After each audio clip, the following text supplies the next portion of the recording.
Suis-je celui qui s'appelle Walter Benjamin, ou est-ce que je m'appelle tout simplement Walter Benjamin? De fait, c'est la question qui introduit au mystère du nom de la personne. Le nom est-il attaché à nous, ou sommes-nous attachés à un nom?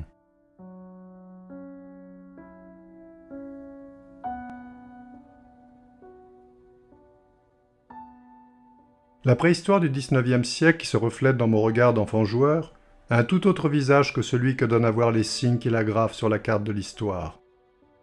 Qui pourra élucider le mystère que le vol des avions et les tours de magie posent à l'enfant étonné? Tout se change devant lui en allégorie.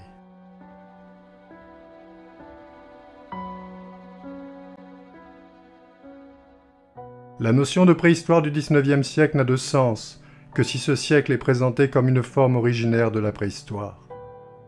Comme une forme par conséquent dans laquelle la totalité de la préhistoire prend un visage nouveau. Certains de ses traits les plus anciens sont alors perçus comme des précurseurs de ses traits les plus modernes. Que savons-nous du feuillage peint sur les plafonds de la Bibliothèque nationale? Lorsqu'on feuillette des pages en bas, un murmure se fait entendre en haut.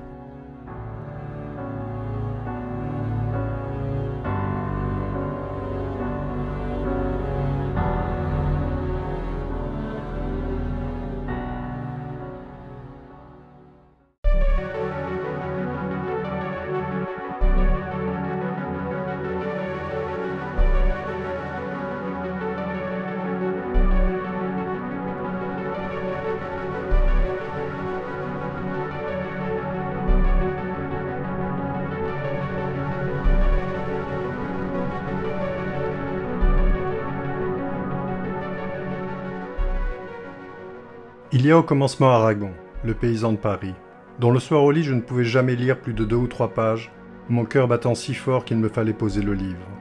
Quel avertissement! Dans ce travail, je vois la véritable, sinon l'unique raison de ne pas perdre courage dans la lutte pour l'existence.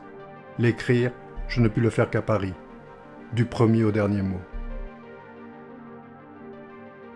Mon travail doit développer à son plus haut degré l'art de citer sans guillemets. Pour moi, la théorie de cet art est en étroite corrélation avec celle du montage. La première étape consiste donc à reprendre l'histoire selon le principe du montage, en édifiant de grandes constructions, à partir de très petits éléments confectionnés avec précision et netteté.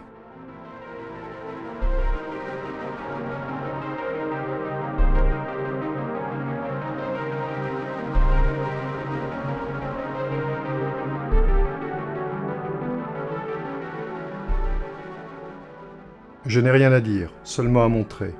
Je ne vais rien dérober de précieux ni m'approprier des formules spirituelles. Mais les guenilles, le rebut. Je ne veux pas en faire l'inventaire, mais leur permettre d'obtenir justice, de la seule façon possible, en les utilisant.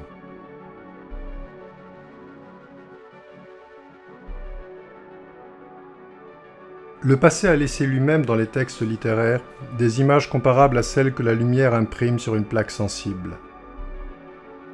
Maintes pages arrachées au passé enferment un sens mystérieux que les premiers lecteurs ne pouvaient pleinement déchiffrer. L'histoire que je propose est constituée, pour ainsi dire, des citations qui sont insérées dans mon ouvrage. Et ce sont ces citations qui sont écrites d'une manière lisible par tous. Pour moi, écrire l'histoire signifie donc citer l'histoire.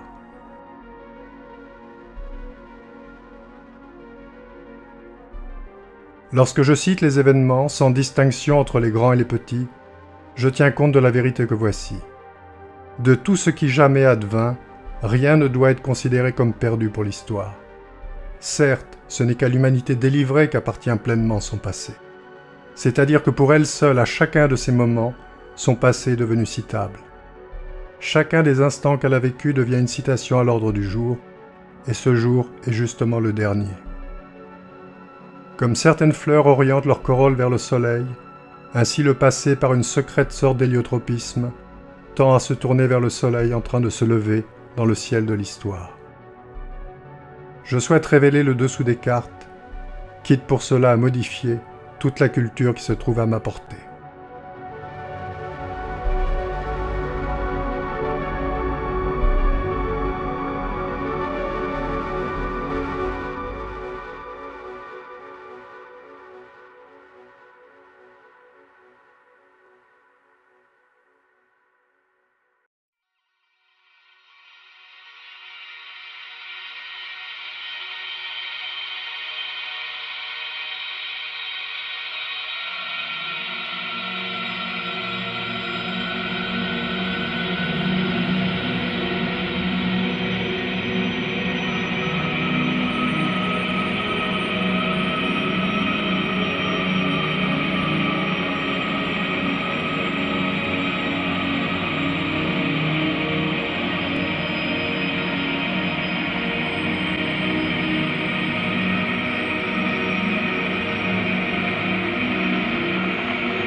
À l'historien qui veut revivre une époque, Fustel de Coulanges recommande d'oublier tout ce qui s'est passé ensuite.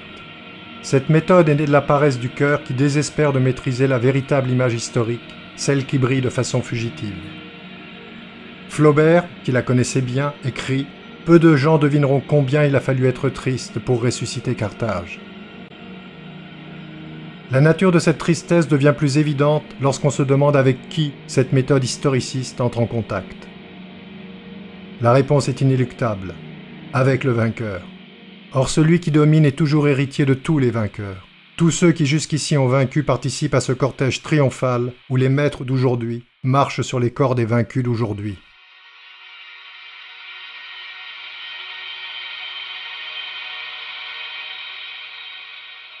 À ce cortège triomphal, comme ce fut toujours l'usage, appartient aussi le butin que nous définissons comme bien culturel. Car, tous en bloc, dès qu'on songe à leur origine, comment ne pas frémir d'effroi? Ils ne sont pas nés du seul effort des grands génies qui les créèrent, mais en même temps de l'anonyme corvée imposée aux contemporains de ces génies. Il n'est aucun document de culture qui ne soit aussi un document de barbarie. Et la même barbarie qui les affecte tout aussi bien le processus de leur transmission de main en main.